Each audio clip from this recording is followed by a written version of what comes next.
During that fight, he told him that if you become a Sthita Prajna, then you can transcend all these problems, all these understandings that you have, and you become absolutely peaceful with yourself. So on one side, he said, you have to fight. Now in modern times, we do not have to fight Kauravas. There are no Kauravas. The 5 Pandavas have to fight the Kauravas.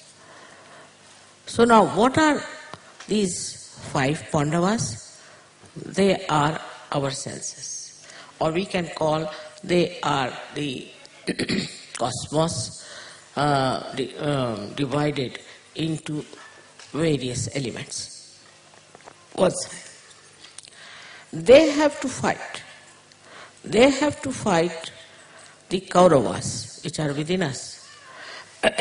Now there are 100 Kauravas, not one. It is, if you extend it, then we can say the nature has to fight something that is against the nature. Now people will say anger is natural. Getting annoyed is natural. To be aggressive is natural. It is not. Anger and all these things may have been natural. But now we must know that we have the natural capacity to ascend. It's natural to go higher. It is natural to be Sthita Prajna. It is natural to be Sahajogi. This is also built in us. For example, a seed is a seed. When it is seed, we call it seed. Alright, naturally is to be seed. But then it sprouts, then becomes a tree. So it is also natural in a seed that all that future, all the thousands of trees it is going to be, is also in that seed. And now, as you know, they are experimenting that in one seed you can get 1,000, a minimum of thousands of little sprouts in one seed, and which can be made, all of them, into trees or plants. This is a new thing that has come up. So when he said that you have to become a Sthita Prajna, what he was trying to say, that you should achieve your balance. Now this he told, there was a war on. When they were warring, alright, you have to do it. If you have to war with people, if you have to kill them, it's alright. But afterwards, once that is over, then what you have to do is to build up your spiritual sense.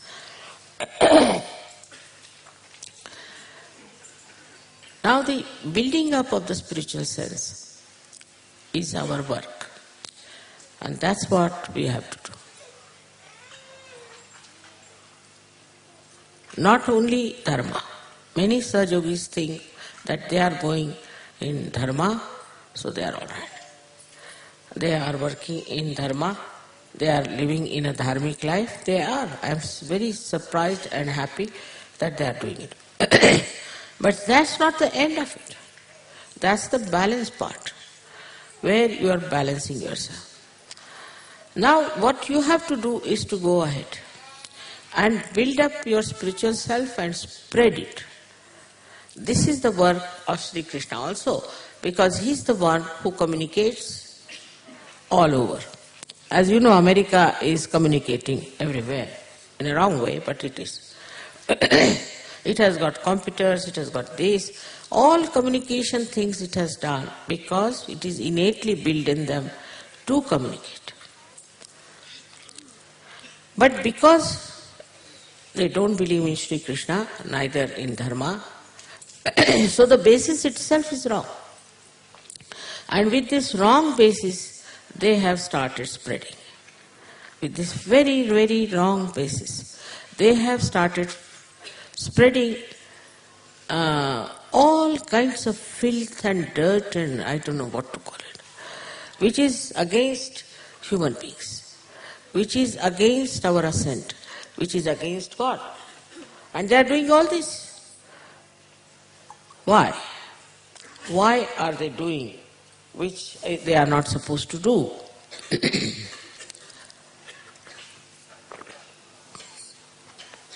I think it's the intellect. Their intellect, which is also, I should say, is the brain, which is the seat of Virat. Can you imagine? It's the seat of Virat. And with their intellect, what do? They say it is natural. It is natural to be adharmic. It is natural to be aggressive. It is natural to be money oriented. Everything that they have is all natural.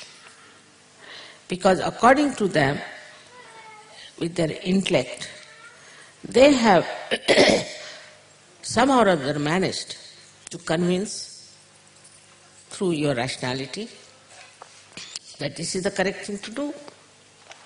Without this you cannot exist. I mean, this is supposed to be their culture now. Now, if that is the culture all over, it's not only in America, all over, this sort of a nonsensical culture is accepted because of the intellect. They are much more intelligent. You see, a person who always thinks of money, this, that, naturally becomes very intelligent in the sense he becomes sharp. He becomes smart. He becomes smart, in a way, something as if he knows everything. He starts thinking he knows everything. Whatever he is doing is right. Whatever the way he is behaving is right. So, these Pandavas which he has got within himself, these elements that he has got, he uses them for a purpose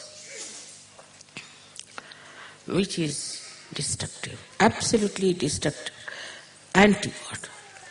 And he is not aware, because his intelligence always justifies. Whatever he is doing is justified. And he has given also so much of brains to these intellectuals that they also try to go against what is Dharma. For example, even Sri Krishna's life, they try to depict by saying that Sri Krishna himself had 5 wives and he had 16 wives later. Actually, these were his power. But without understanding what Sri Krishna was, because intellect is such a gross nonsense that it doesn't take you to the right thinking, always to the wrong thinking. It moves you because you want to justify everything. And this justification makes you live with yourself. Otherwise, normally, you can't live with yourself. It is very difficult to live with a life which is adharmic, which is aggressive, which is what you can call a warmongering type. But they live. So, all that is expected of a human being, just the opposite of that, juxtaposition of that, is being done in all these Western cultures. You can see it clearly, how they justify. Immorality, they can justify. One Mr. Freud came in, he replaced even Christ. Of course, I mean, he had to, because Christ was even more strict than Muhammad Sahib, who said, anybody does anything with the one eye, with the eyes, he should take out one eye. And anybody whose hand is spoiling him, he should cut his hand. I mean, most of the Europeans and Americans would have been without one hand, I think. According to Christ. Thank God they didn't follow him to that point. And also Muhammad Sahib thought that Christ has done so much for the men, why not we do something for the women also? So he made something for women. Both of them are too much for human beings. They didn't realize it. Who is going to take out one eye for that? They have intellect. Now, if they are looking at many women, there's a justification is natural. Have you seen any animal behaving like that? If the animals are natural beings, we are worse than animals.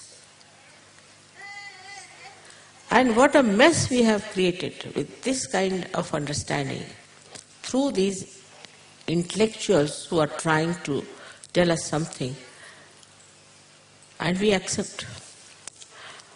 So this is one of the problems, is if there's an intelligent man, he dominates. Now, for example, some fashion starts. We all take it. It's a fashion. But why are you taking it? It's a fashion. So the intellect of an entrepreneur can really befool you completely. But not with people who are wise. They will say, get lost. We have heard all this. This is about morality part. That is the worst practiced in the West. I mean, worse than animals, I should say. And that's how they are suffering today. They are suffering with so many diseases, so many troubles, this, that. Second thing which we always justify is violence. Now, there is no war going on in Kurukshetra. But you see violence everywhere. In America it's terrible. When my daughter went, she took out all her ornaments, put it with me. She said, Mummy, I can't carry this. Nothing was given to the girl. All artificial things were given. Because you can be killed for it. I'm not saying it's only in America, it's everywhere. Because everybody's guru is America.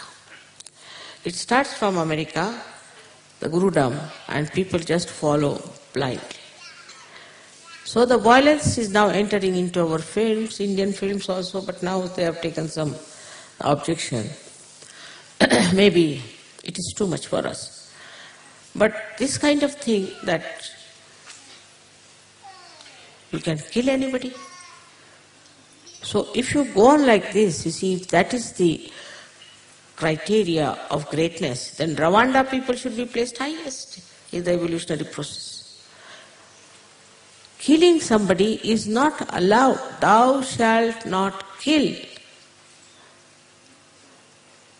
Muslims are killing. Everybody is killing everyone. The other day they killed a very nice man in India for nothing at all. This idea of aggressiveness ultimately takes you to the killing part. You can't even create one ant. How can you kill human beings like that? Of course, this killing business is taken to the highest limit, like Hitler believed that he was top of the world. This is same. That you just forget what you are and you start assuming through your ego that you are something very great. Also in Sahaja Yoga I find recently there are some people who are saying they are gods, they are deities, everything. So this ego business is actually taking energy of your intelligence. And the greatest enemy of a human being is his intelligence, I think. Because it's so limited, it is so conditioned, and it is so arrogant, and it is so blind. Wisdom is a different thing. Wisdom you don't get in colleges, schools, universities, nowhere. Where do you get it, the wisdom? You get it through your spirit, which gives you a complete idea as to what is right and what is wrong. Whatever is wrong will be accepted by intellect, always. Intellect is not wisdom, one must understand. There are two things, wisdom and intellect. Now Krishna was known to be the diplomat. He had divine diplomacy. That means what? He was very intelligent. No doubt, without that you can't do. I've met some people who are very highly placed, don't have much intelligence even, but I have now seen that this intellect is a dangerous thing. So Sri Krishna, he used his intellect. He is all powerful. Nothing can dominate him. Even his intellect cannot dominate him. He used his intellect. Difference between the two you should see. You should be able to use your intellect and not to be dominated by your intellect. So he used his intellect by which he solved many problems. His whole diplomacy was to use his intellect and use it for the purpose of divine. All the time the divine in him was helping him to use his intellect. So the difference is that we are slaves of our intellect and he is the master of his intellect. Not only everything, his conditioning, his master, his emotions, his master, his body, he is the master. He is master of everything. And when you master it, you see your intellect very clearly, oh, this is what it is suggesting. This is not. This intellect can give you very so-called positive ideas that you are the Lord of the whole world. This is supposed to be positive. Or the same intellect can give you ideas that you are nothing. This intellect plays on top of you. Now you are not to be guided by your intellect but by your wisdom, as you are Sajogis.